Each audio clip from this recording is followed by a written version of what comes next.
santaat yàlla di julliwaat ci yonent bi sallallahu alayhi wa sallam di waxaat alhamdulillahi rabbil alamin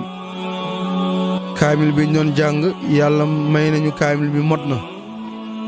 ñu ngi ñaan yàlla kaamil bi yàlla na ko yàlla nangu ci barke yonent bi sallallahu alayhi wa sallam ci barke alquranul karim yéen ñi nga xamante ne yéen a taxawee lii def ngeen mbir mu rëy def ngeen mbir mu baax ndax lii yiw féetewu ko kaw mooy lan ngeen daje di jàng alquran di ñaanal seen bopp di ñaanal way dawa yi nga xamante ne yéen a nekkoon ak ñoom ñu jiitu leen ngeen di leen ñaanal di ñaanalaale seeni néew ak néew jullit yëpp loolu lu ko ëpp yiw amul rawatina nag ci weer wi ñu nekk muy weeru koor ngeen defaraat ay xéewal di ko jox jaamu yàlla yi loolu lu ko ëpp yiw amul seen mouvement bi lu ko gën a baax amul ñun ñu ngi leen di sant ñu ngi leen di gërëm gis nañ leen ci don daara yi ngeen di def gis nañ leen ci xale yi ngeen di jàppale ci seeni njàng ngeen delluwaat di ñaanalaat ñi nga xamante ne ñoom ñoo nekk noon ak yéen te ñu jiitu leen kon yéen jar ngeen ñaanal yàlla na leen yàlla taxawu bu baax a baax a baax a baax اللهم اغفر لهم وارحمهم واجعل الجنة مأواهم ومسكنهم اللهم اغسلهم بماء وثلج وبرد ونقهم من الذنوب والخطايا كما ينقى الثوب الأبيض من الدنس اللهم إن كانوا محسنين فزد في إحسانهم وإن كانوا مسيئين فتجاوز عن سيئاتهم اللهم لا تحرمنا أجرهم ولا تفتنا بعدهم برحمتك يا أرحم الراحمين اللهم جئناك شفعاء لهم فشفعنا فيهم برحمتك يا أرحم الراحمين اللهم اغفر لنا قبل الموت وارحمنا عند الموت ولا تعذبنا بعد الموت برحمتك يا أرحم الراحمين اللهم طيبنا للموت وطيب لنا برحمتك يا أرحم الراحمين ولأرواح آبائنا وأمهاتنا ومشايخنا ولأرواح جميع المسلمين والصلاة والسلام على سيدنا ومولانا محمد خاتم النبي وإمام المرسلين آمين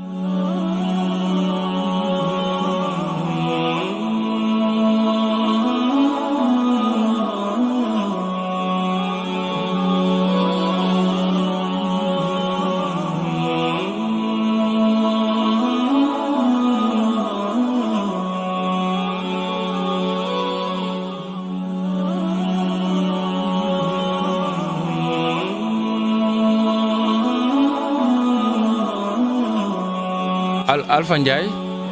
chargé de la communication ci biir amicale des anciens élèves du lycée Amner Sofa. waaw bisum tey jii di 12 mars nag di nga ko jagleel journée boo xam ni ginnaaw buñ ñaanalee way dawlu yoo xam ne nekkoon nañ fi ginnaaw loolu ñu ngi def ay ndogu yoo xam ñu ngi koy partage léegi nag lii ñu ngi koy commencé depuis 2016 ginnaaw bu suñu benn mbokk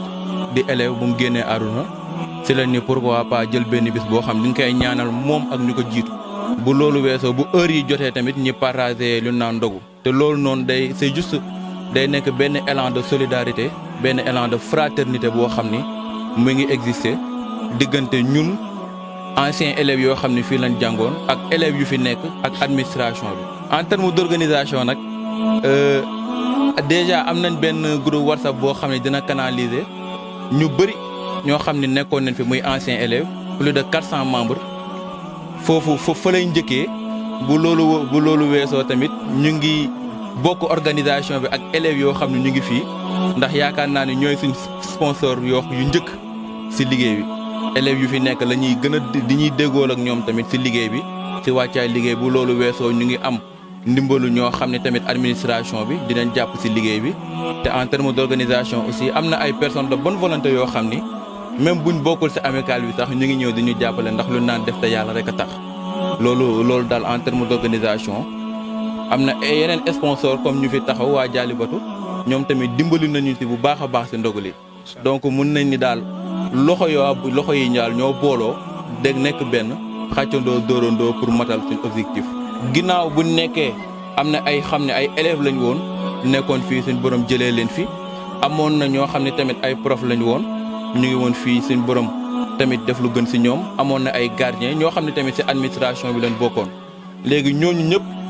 comme si ñun leen bokkoon mënuñu def suñ journée tamit te seppi leen moo tax luñ njëkk a def mooy wàcc jàngal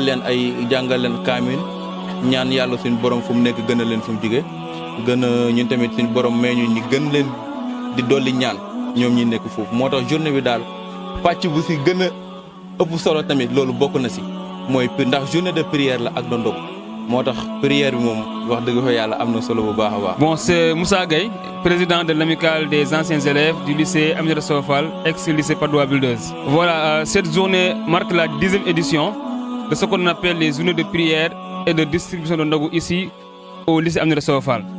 Vous savez, en 2016, nous avons enregistré donc une perte en vie humaine. Une élève donc était en terminale S. C'était en période de Ramadan. Et donc pour prier pour le repos de son âme, les élèves avaient décidé d'organiser une journée de prière. Et donc depuis cette date, cela est devenu une tradition. Cette année marque la 10e édition. Donc la journée de prière et de ndogu marque aussi un hommage envers ces défunts qui nous ont quittés, que ce soit des professeurs, en l'occurrence Mousseba, des surveillants, des gardiens, mais aussi des élèves surtout. Donc depuis lors, à chaque année, on a donc eu des décès ici dans l'école. Puisque l'école est une famille, donc c'est normal de penser à ces personnes-là qui nous ont quittés, raison pour laquelle on organise à chaque fois des journées de prière, mais aussi faire des dons et des distributions de ndogu pour les élèves qui sont ici, mais aussi qui sont dehors, et les gens aussi qui doivent rompre le jeûne dehors, mais également créer ce qu'on appelle une symphonie, une harmonie également, mais aussi des retrouvailles entre des élèves, des anciens élèves, mais aussi des professeurs. C'est à chaque fois un moment de communion et de partage,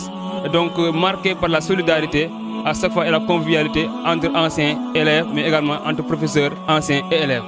Donc nous sommes très honorés à chaque année de réussir cette activité-là, mais aussi qui a été possible grâce donc à la conjugaison des forces, notamment de la part des élèves, représentés ici par leur présidente, à savoir Rose, mais également tous les clubs donc, ont joué un rôle important pour la bonne marche et la bonne réussite de l'activité. Nous saluons également les professeurs et toute l'administration qui n'ont mélangé aucun effort donc, pour la bonne marche de l'activité. En tout cas, nous sommes heureux aussi pour tous les anciens élèves qui ont répondu présents et ceux-là aussi qui ont contribué, qui ont participé et qui ne sont pas aujourd'hui là, mais de là où ils sont,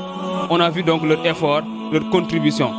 financière ou matérielle. Donc c'est l'ensemble des conjugaisons des forces qui a rendu possible donc la réussite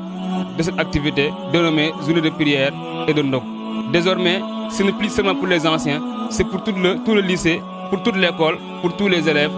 du lycée Aminata Sow Fall. Donc l'organisation, bon, on a un groupe WhatsApp qui donc polarise plus de 400 et quelques anciens élèves. À chaque année, donc, on lance des cotisations de 2000 francs cette année-ci, mais également aussi il y a des bonnes volontés qui sont des anciens élèves aujourd'hui, qui sont donc au niveau de la fonction publique, qui travaillent, chefs d'entreprise. Donc partout, nous voyons donc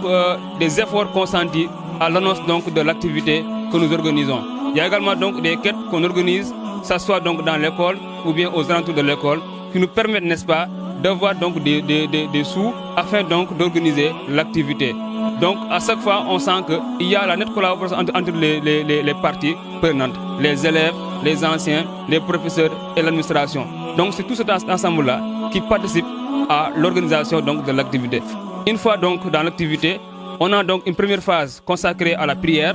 où nous appelons donc des initiés au Coran, qui vont donc lire le Coran et prier pour le repos de l'âme donc de ces défunts-là que je viens donc d'annoncer tout à l'heure. Mais également après, il y a aussi une distribution de ndogu d'or, mais également aussi une manière donc de le faire ensemble ici dans l'école avec les élèves et les professeurs. C'est en quelque sorte ça qui traduit l'organisation de cette activité qui nous est très chère en tant qu'anciens élèves du lycée.